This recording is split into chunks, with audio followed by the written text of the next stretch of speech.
Welcome. trigonometryல sin theta cos theta tan theta இப்போ tables பார்ப்போம். இப்போ sin 0 டிகிரிக்கு என்ன வேல்யூ, sin 30 டிகிரிக்கு என்ன வேல்யூ கவனிங்க. sin 0 டிகிரிக்கு வேல்யூ வந்து 0 தான்.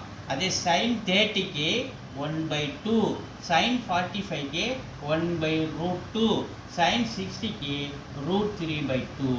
இங்கே sin 90க்கு வேல்யூ 1 கவனிங்க. அதே மாதிரி காஸ் 0 வேல்யூ 0 டிகிரியோடைய வேல்யூ வந்து 1. இங்கே பாருங்கள், இந்த 1 இங்கே வந்து போச்சா, அடுத்து தலைகீழ வந்து பாருங்கள். காஸ் 30 டிகிரிக்கு வேல்யூ √3/2, காஸ் 45 டிகிரிக்கு அப்படியே ரிப்பீட்டாக வரும். இந்த 1/√2 அப்படியே வந்துடுது. காஸ் 60க்கு 1/2. டேன் பாருங்கள், அதேமாரி 0 1 இந்த 1 சொன்னீங்கன்னா அடுத்தது இங்கே காஸ் 90க்கு வேல்யூ 0 வந்துடும். அடுத்து டேன் தீட்டா, அடுத்து டேன் தீட்டாவில் 0 டிகிரிக்கு என்ன வருதுன்னா இந்த 0 மறுபடியும் இங்கே வந்துடுது. புரியுதுங்களா? அதுக்கு அடுத்தது இங்கே டேன் 30க்கு 1, டேன் 45க்கு √3.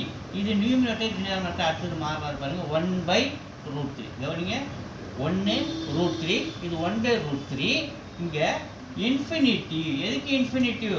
டேன் 90க்கு இன்ஃபினிட்டிவ் சொல்கிறேன் பாருங்கள். 0 90 ஃபஸ்ட்டு சொல்கிறேன். 0 டிகிரிக்கு 0 சைன், இங்கே சைன் 90க்கு 1, அப்படியே 1 இங்கே வந்துட்டு பாருங்கள். அடுத்து 0 இங்கே வந்துட்டு பாருங்கள். இது இன்ஃபினிட்டிவ் நாட் டிஃபைனில் வந்துடும். இப்போ பாருங்கள் 1/2, 1/√2, √3/2, √3/2 அப்படியே ரிப்பீட்டடாக 1/√2, 1/2, 1√3. இது மேலே 1 கீழே √3. இது 2 3 வாட்டி ப்ராக்டிஸ் பண்ணிட்டாலே இந்த டேபிள்ஸ் நமக்கு மக்கப் ஆகிடும். ஓகேவா?